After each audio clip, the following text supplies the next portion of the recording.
So okay students, अब हम क्या करते हैं, इन तीनों जॉन्डिस को हम कंपेयर करके देख लेते हैं, ठीक है। तो पहले कंपेयर करने से पहले मैं आप चाहूँगा कि आप तीनों के नाम बताओ। प्री हेपेटिक जॉन्डिस को एक और नाम से जानते हैं, that is called haemolytic jaundice, haemolytic jaundice, ठीक है। हेपेटिक जॉन्डिस को एक और नाम से जानते हैं, that is called the hepatocellular jaundice,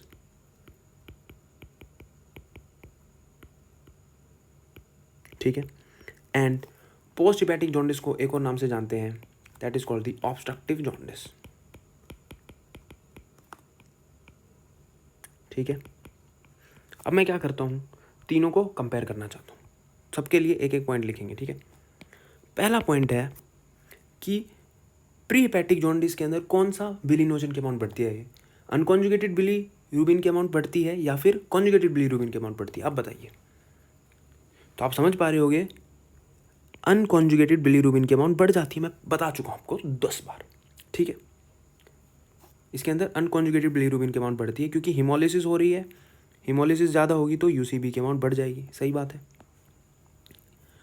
hepatic के अंदर अनकॉन्जुगेटेड बिलीरुबिन की भी बढ़ेगी और कॉन्जुगेटेड बिलीरुबिन की भी बढ़ेगी, वो मैंने यहाँ पे बताया था कि अनकॉन्जुगेटेड बिलीरुबिन भी नहीं जा पा रहा आगे, कॉन्जुगेटेड भी नहीं जा पा रहा आगे, तो दोनों ही इसमें चले जाएंगे, ठीक है, क्योंकि यहाँ से रास्ता ब्लॉक है।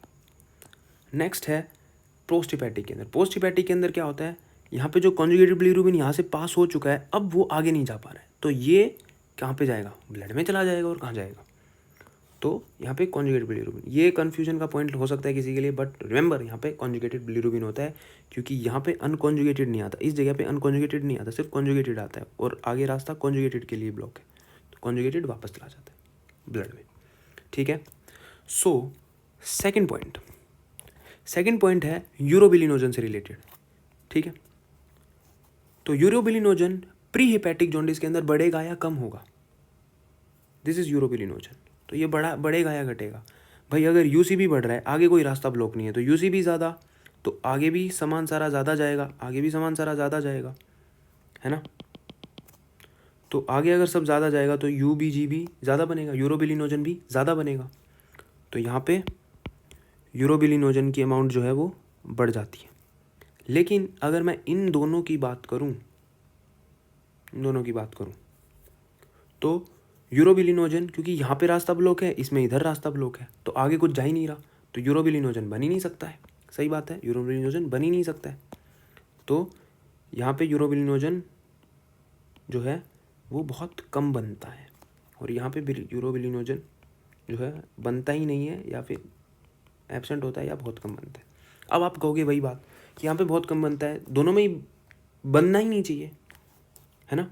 ऐसा नहीं है स्टूडेंट्स, क्या होता है कि जब ये ब्लॉक होता है तो आगे बिल्कुल नहीं जा पाते, आगे रास्ता बिल्कुल नहीं जा पाता, लेकिन जब यहाँ पे ब्लॉक लगता है तो फिर भी कुछ चांसेस होते हैं कि कुछ कॉन्जुगेटेड बिलीरुबिन आगे जाए और फिर पास होकर आगे चला जाए, ठीक है।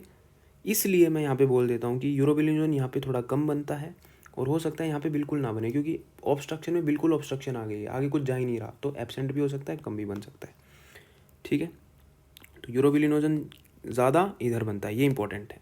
यहाँ पे इन दोनों में क्या बनता है, कम बनता है, ठीक है, ये याद रखना है मेन। तो तीसरा पॉइंट जो है वो है फेसिस से रिलेटेड, मीन्स स्टूल से रिलेटेड, ठीक है। स्टूल का colour,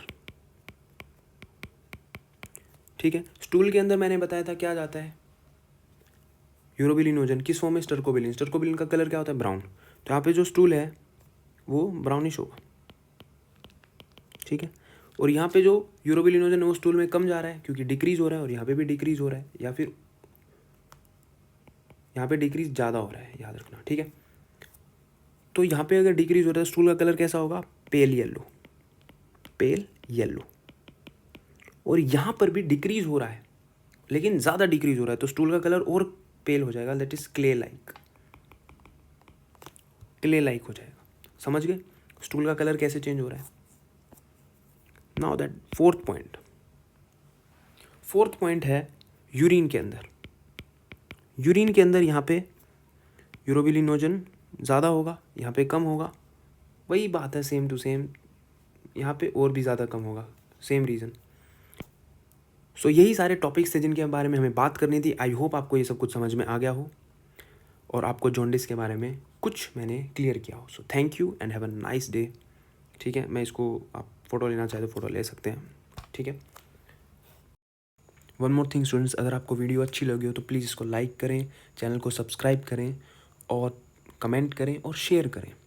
I really enjoy reading your comments. ठीक है, और शेयर कीजिए, किसी और का भी भला होगा। ठीक है, thank you and have a nice day.